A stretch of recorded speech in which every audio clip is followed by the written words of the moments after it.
खरं तर मी आज व्यासपीठावर बसण्यासाठी किंवा बोलण्यासाठी आलो नव्हतो. माझ्यावरती जे पुस्तक लिहिलं आहे आणि त्याचं उद्घाटन विमोचन ज्यांच्या हस्ते होणार होतं त्यांचे विचार ऐकण्यासाठी आलो होतो. परंतु आपल्या हात अग्राका तर फक्त बोलताय म्हणून मला बोलता येणार नाही, कारण हा क्षण माझ्यासाठी अत्यंत मोठा आहे. शब्दात मला भावना व्यक्त करता येणार नाहीत. मी ते पुस्तक वाचलेलं नाही, आता मला भेटलंय त्याच्यामुळे मी वाचेन. परंतु ज्या काही गोष्टी याच्यामध्ये लिहिलेल्या आहेत त्या फॅक्टशी पूर्णपणे आहेत असं दिसतंय. मला पूर्ण पुस्तक वाचल्यानंतर त्याच्यामध्ये काय लिहिलंय हे कळेल. तथापि आपण सर्वजण इथं या कार्यक्रमासाठी आलात ते मनापासून मी आणि मुंडे कुटुंब याच्या वतीनं आपले धन्यवाद मानतो. आपलं जे प्रेम आहे हे असंच चालू राहू द्या. आमच्या कुटुंबाच्या परीनं जेवढे प्रयत्न मला या लोकसेवेसाठी करता येतील तेवढे मी करत राहील. माझं फक्त 2 वाक्य आहेत की स्पर्धा परीक्षेमध्ये यश किंवा अपयश हे अंतिम नाहीये. स्पर्धा परीक्षा किंवा पद हे फक्त माध्यम आहे आणि स्पर्धा परीक्षेची जो तयारी करतो तो कधीच फेल होत नाही.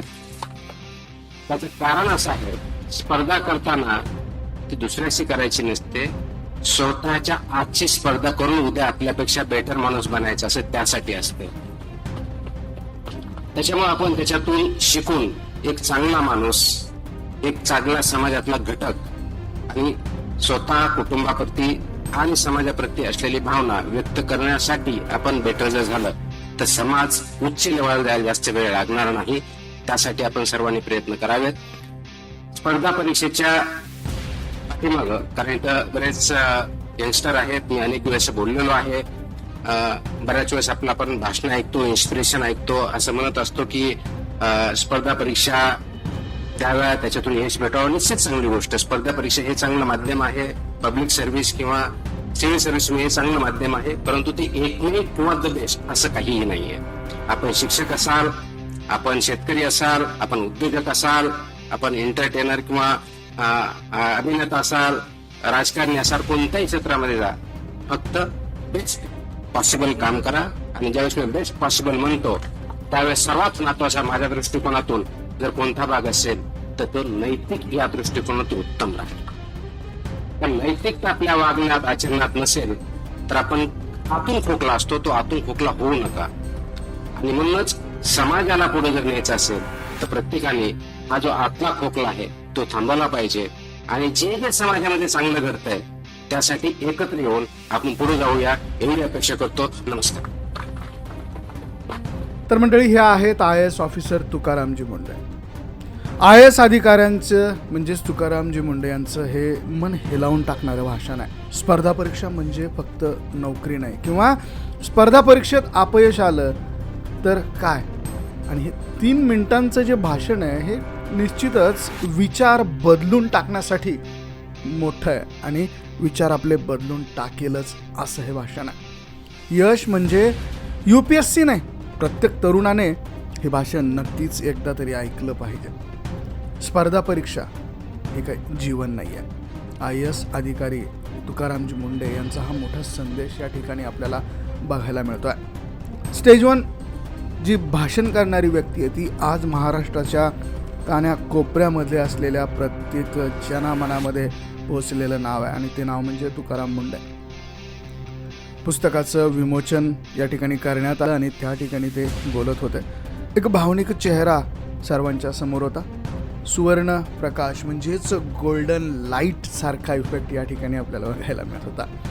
तर मंडळी, MPSC UPSCच्या क्लासेसमधनं अभ्यास करणारे जे काही विद्यार्थी आहेत आणि निकाल पाहून रडणारे जे काही विद्यार्थी आहेत त्या सगळ्यांच्या बोलण्यामध्ये किंवा त्या सगळ्यांच्या हावभावामध्ये तुकाराम मुंडे यांचं हे भाषण अतिशय महत्त्वाचं आहे. दरवर्षी लाखो विद्यार्थी स्पर्धा परीक्षेची तयारी करतात, पण यश काही मोजक्या मंडळींनाच मिळतं. मग उरलेली अपयशी असतात का किंवा ती अपयशीच ठरतात का.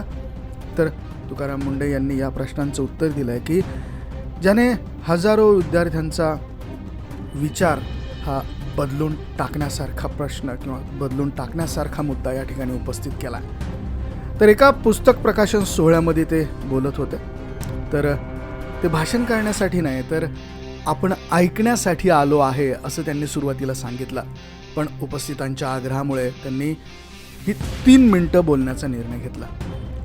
त्यांची नम्र सुरुवात आणि ते ज्या पद्धतीनं बोलत होते त्यामुळे त्यांच्या व्यक्तिमत्वाची ओळख या ठिकाणी आपल्याला पटते. स्वतःवर पुस्तक लिहिलं गेलं तरी कुठलाही अहंकार त्यामध्ये जाणवत नव्हता.